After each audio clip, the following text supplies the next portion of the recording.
Olá, pessoal.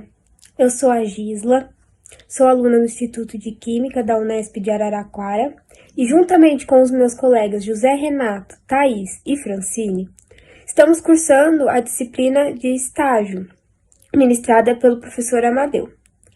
Nessa disciplina, nós somos responsáveis pelo planejamento e aplicação de aulas para as escolas do ensino médio ou ensino técnico. Temos como título A Bateria Acabou, mas o Problema Só Começou, que tem como objetivo, ao final dessas aulas, vocês serem capazes de entender a importância do descarte consciente de pilhas e baterias e os problemas ambientais que são relacionados a essa prática, além de associar tudo isso aos conceitos de oxirredução. Nessa aula, nós vamos ver um vídeo ilustrativo e explicativo sobre o tema e, em seguida, daremos início aos conceitos de oxirredução. Ao final da segunda aula, vocês serão avaliados com um formulário. Gostaria de iniciar a nossa aula com um questionamento. Vocês têm ideia de quantos celulares vocês já tiveram até hoje? Ou quantas pilhas e baterias na sua casa e a sua família já descartaram? Vocês já pararam para pensar aonde todo esse material foi parar? Como ele foi descartado? A preocupação com o armazenamento e descarte de pilhas e baterias vem desde a década de 70. Em cerca de 20 anos ele pode se tornar um problema com o qual não conseguiremos lidar. As pilhas e baterias são compostas de materiais como plásticos, óxidos metálicos, fosfatos, alumínio, cobre, eletrônicos orgânicos, sais de lixo, além de chumbo, manganês, níquel, cobre, cobalto, materiais que, se não forem reciclados, irão trazer grandes consequências. Hoje, 95% das baterias de um lixo ficam armazenadas ou acabam em aterros, onde podem causar explosões ou causar danos ambientais. As baterias de um lixo elas têm de ser totalmente drenadas ou descarregadas antes de serem recicladas, senão há outro tipo de estrago que pode acontecer.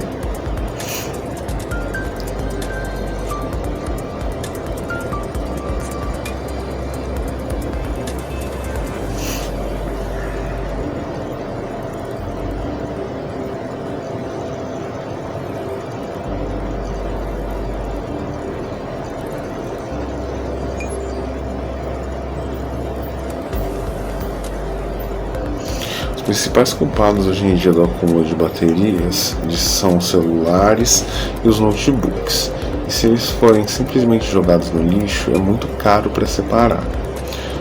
99% das baterias de carro são baterias de chumbo, com tecnologia desenvolvida em torno de 1859. Já as baterias de lítio são mais recentes, elas começaram a ser amplamente utilizadas apenas na década de 90. Hoje em dia, há companhias que estão tratando da reciclagem de pilhas e baterias como a Li-Cycle, que tem como objetivo chegar a reciclar 250 mil toneladas de baterias de lítio por ano. Outra companhia na Austrália chegou a reciclar 240 mil quilos só em 2018. A Tesla, a companhia do Elon Musk, ela possui também a sua Gigafactory, que recicla baterias dos seus próprios carros elétricos. Tesla conseguiu diminuir até 70% das emissões de carbono com a reciclagem das pilhas e baterias e com o refinamento do cobalto e do níquel presente nelas.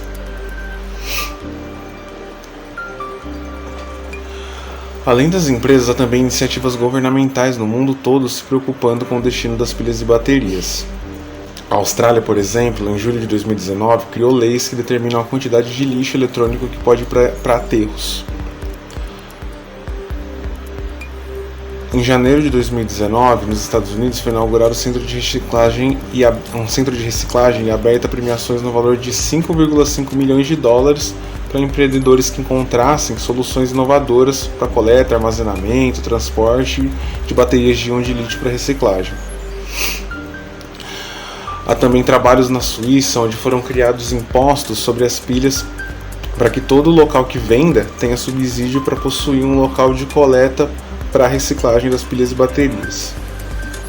No Brasil, também temos iniciativas governamentais desse tipo. No município de Araraquara, nós temos a Lei nº 7465, de 19 de maio de 2011, que dispõe sobre a responsabilidade da destinação das pilhas e baterias e demais produtos eletrônicos, e ela estabelece, entre outras coisas, a obrigatoriedade da instalação de caixas coletoras para produtos em desuso e outras providências para empresas que são fabricantes, importadoras, distribuidoras ou revendedoras de pilhas e baterias. Só no Brasil, mais de 1 bilhão e 400 milhões de pilhas e baterias são produzidas e comercializadas todos os anos, além de que mais de 400 milhões dessas pilhas comercializadas por ano são pirateadas ou falsificadas. Essas ainda podem causar impactos ainda piores ao meio ambiente e à nossa saúde quando descartadas de maneira incorreta. A reciclagem no Brasil ainda é muito pequena, pois falta muita conscientização das pessoas para o descarte correto. Em muitos locais não há pontos de descarte e o processo para realizar a reciclagem e fazer essa logística reversa é muito caro.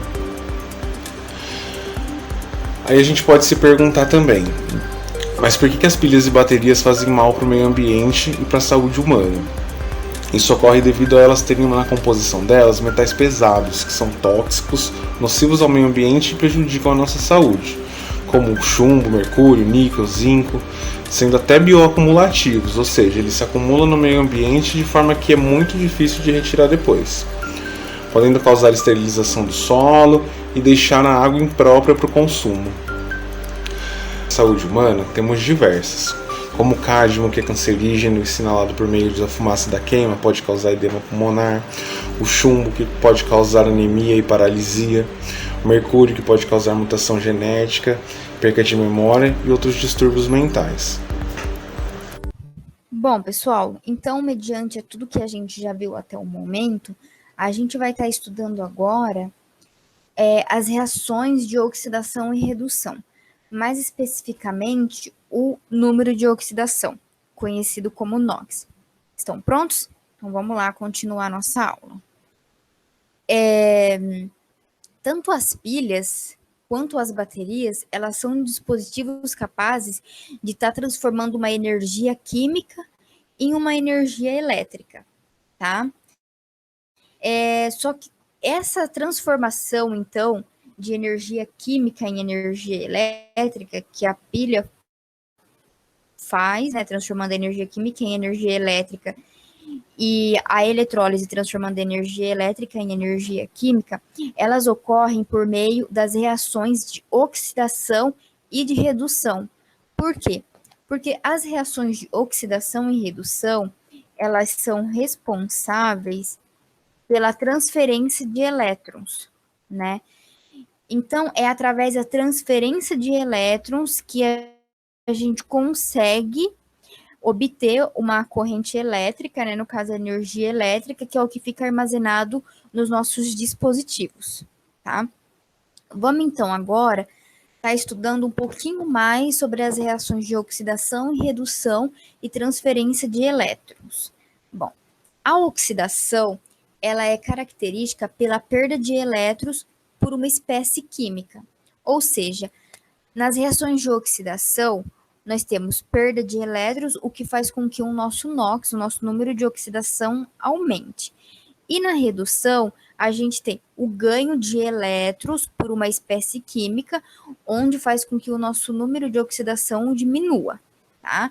Vale ressaltar que a oxidação e redução, que são as responsáveis, né, as reações responsáveis pela transferência de elétrons, elas ocorrem simultaneamente, ao mesmo tempo. Não ocorre primeiro uma reação de oxidação para depois uma reação de redução. Elas são simultâneas. Enquanto uma está ocorrendo, a outra também está acontecendo, ok?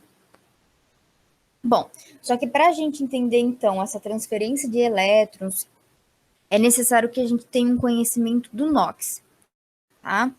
Então, vamos lá. O NOx nada mais é do que o número de oxidação de um elemento, onde a sua carga elétrica real, que ele adquire, no caso das cargas dos íons, e ele tem uma carga parcial que é adquirida em função do ambiente a seu redor. Resumindo, o NOx ele é a carga que um elemento assume ao fazer uma ligação química, certo?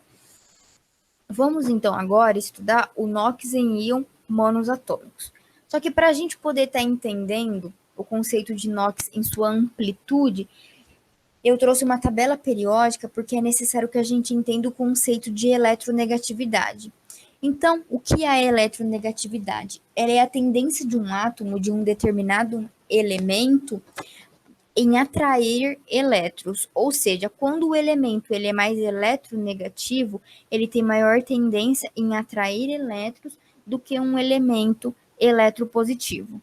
Na tabela periódica, a eletronegatividade ela é caracterizada da direita para a esquerda e de baixo para cima, tá? Vamos então agora estar entrando no conceito do NOx, correto? Eu tenho dois átomos genéricos que eu chamei de A e B. Vamos considerar o átomo A um átomo eletropositivo, ou seja, um átomo que não é tão eletronegativo quanto o átomo B, que eu vou estar considerando o átomo B um átomo eletronegativo, correto? Vou considerar o meu átomo A como pertencente às famílias do metal, dos metais, e o meu átomo B pertencente às famílias aqui, ó, dos ametais, halogênios, tá? O meu átomo A, por pertencer às famílias dos metais, os metais eles são mais eletropositivos. Então ele tem tendência em fazer o quê? Em doar o seu elétron da camada de valência. Enquanto o átomo B, ele está aqui, ó. A gente pode considerar que ele é um ametal pertencente à família aqui dos halogênios. A eletronegatividade aqui, ela é maior do que a eletronegatividade aqui, correto? Então, ele tem maior tendência, no caso do meu átomo B, em receber, em atrair esses elétrons. Então, como o meu átomo A ele tem tendência em doar o elétron da camada de valência, ele vai ficar com, ele se transforma em um cátion. Enquanto o meu átomo B, como ele tem tendência em ganhar os elétrons, ele vai ser o meu ânion, correto? Utilizando um exemplo prático, eu trouxe aqui um metal sódio e o nosso halogênio cloro, né? Então, o sódio, ele pertence à família 1A, ele tem uma tendência em estar doando seus elétrons, por isso ele é um cátion, tá? Então, ele adquire uma carga mais um, enquanto o cloro, por estar na família dos halogênios, ele tem tendência em ganhar esse elétron que veio do sódio, então ele fica com uma carga menos um, correto? Então, nesse caso, a gente pode considerar que o NOx do sódio é mais um, enquanto o NOx do cloro é menos um. Agora, estudando o conceito de NOx, tá? Então, aqui ó, a gente tem que o NOx é mais um e menos um para o cloro. Agora, estudando o conceito do NOx em espécies com ligações covalentes. Então, vamos lá. Eu vou trazer novamente a tabela periódica para a gente poder estar sempre visualizando a crescente da eletronegatividade, né? No caso de ligações covalentes, a gente pode dizer que um par de elétrons, quando ele é compartilhado por ambos os átomos, ele sempre vai ter uma maior tendência, ou seja, ele sempre vai passar maior tempo nas imediações dos átomos que são mais eletronegativos, tá? Como exemplo, eu trouxe aqui uma ligação entre o ácido clorídrico, né? Que é o HCl. Então, o H, ele é um ametal e ele contém um elétron na camada de valência, enquanto o cloro, ele pertence às famílias dos halogênios, a família 17, e ele contém 7 elétrons na camada de valência. O cloro é muito mais eletronegativo do que o meu hidrogênio. Então, ele tem muito maior tendência, uma tendência muito maior em estar recebendo o elétron do hidrogênio. Só que no caso das ligações covalentes, isso não acontece, né? Isso daí acontece somente em ligações iônicas que ocorrem entre metais e entre ametais. No caso da ligação covalente, ocorre o compartilhamento dos elétrons. Só que vocês concordam comigo que esse elétron do hidrogênio ele tem uma maior tendência em querer permanecer perto do cloro, porque o cloro é muito mais eletronegativo do que o hidrogênio? Então, o que acontece nesse caso, devido a essa diferença de eletronegatividade, onde esses elétrons eles não são igualmente compartilhados, a gente pode atribuir que essa molécula ela adquire uma carga parcial. O hidrogênio, então, ele adquire uma carga parcial positiva, enquanto o cloro adquire uma carga parcial negativa. Por que carga parcial? Justamente porque esse compartilhamento de elétrons não é igual. Então, no caso das ligações covalentes, a gente pode assumir que, para um par de átomos que estão unidos covalentemente, o número de oxidação negativo, ele é atribuído ao átomo mais eletronegativo, ou seja, que traz mais elétrons, enquanto o número de oxidação positivo, ele é atribuído ao átomo menos eletronegativo, ou seja, mais eletropositivo, tá? Então, a gente, no caso das ligações covalentes, a gente entende que o NOx do cloro é menos 1, enquanto o NOx do hidrogênio é mais 1.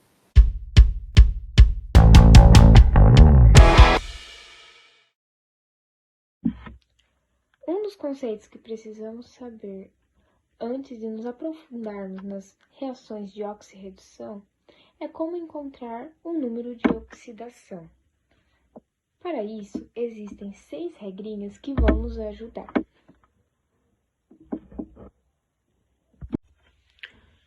Como nossa primeira regra, determinação do NOx de substância simples. Em uma substância simples, que é formada por duas espécies iguais, não existe diferença de eletronegatividade. Logo, nenhuma das espécies químicas, no caso, os átomos de hidrogênio ou de cloro, possuem uma maior tendência ao ganho de elétrons.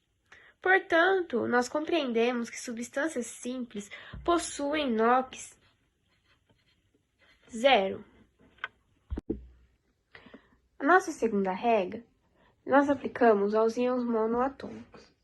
Os íons monoatômicos já possuem sua carga definida. Então, o NOx já está escrito. Por exemplo, o potássio possui um NOx mais 1 e o bário um NOx 2+, assim como o flúor possui um NOx menos 1 e o nitrogênio possui um NOx menos 3. Nossa terceira regra se aplica aos elementos que possuem um NOx fixo. Olhando para a tabela periódica, nós lembramos que os metais alcalinos e os alcalinos terrosos têm uma tendência a perder elétrons, logo, têm a tendência a possuir um NOx positivo. E é isso que acontece. Os alcalinos têm um NOx mais 1, pois têm a tendência a perder um elétron. Já os alcalinos terrosos têm tendência de formar um NOx mais 2. Já os halogênios têm uma tendência a adquirir elétrons. Portanto, sempre que um halogênio estiver presente em um composto binário, como o HCl ou HF, ele possuirá um NOx menos 1. E por último, temos um caso específico, que é o da prata, zinco e alumínio, que são elementos com NOx fixo, e seguindo essa escadinha, possuem um NOx mais 1, mais 2 e mais 3. A nossa quarta regra se aplica ao hidrogênio. Sabemos que geralmente o hidrogênio possui um NOx mais 1. Porém, quando ligado a algum metal, no caso os hidretos, o hidrogênio possui uma carga menos 1, pois ele carrega a carga do metal. A nossa quinta regra se aplica ao oxigênio. O oxigênio geralmente possui um NOx menos 2, porém ele possui duas exceções. Uma delas diz respeito ao fluoreto. O fluoreto é mais eletronegativo que o oxigênio. Logo, ele terá a tendência a adquirir os elétrons do oxigênio. Nesse caso, o oxigênio terá um NOx positivo mais 2. A outra seção diz respeito a um íon específico, o peróxido, que é quando temos dois átomos de oxigênio juntos. E nesse caso, o NOx do oxigênio fica -1. Como sexta regra, vamos à observação do NOx global. Moléculas ou compostos iônicos que não apresentam carga devem ter o somatório do NOx igual a 0. Ou seja, somando o NOx do cloro com o NOx do hidrogênio, teremos que anular um e o outro. Lembre-se, o hidrogênio tem um NOx mais 1. E o cloro, quando em composto binário, tem um NOx menos 1.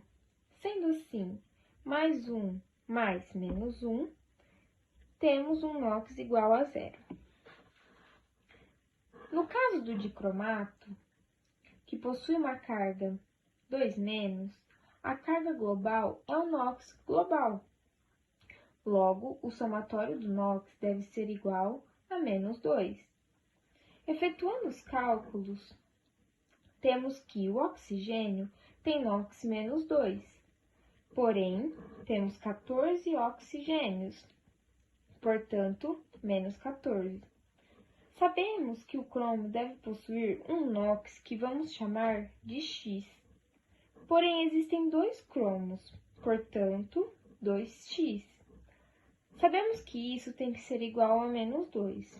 E efetuando os cálculos, temos que x é igual a mais 6.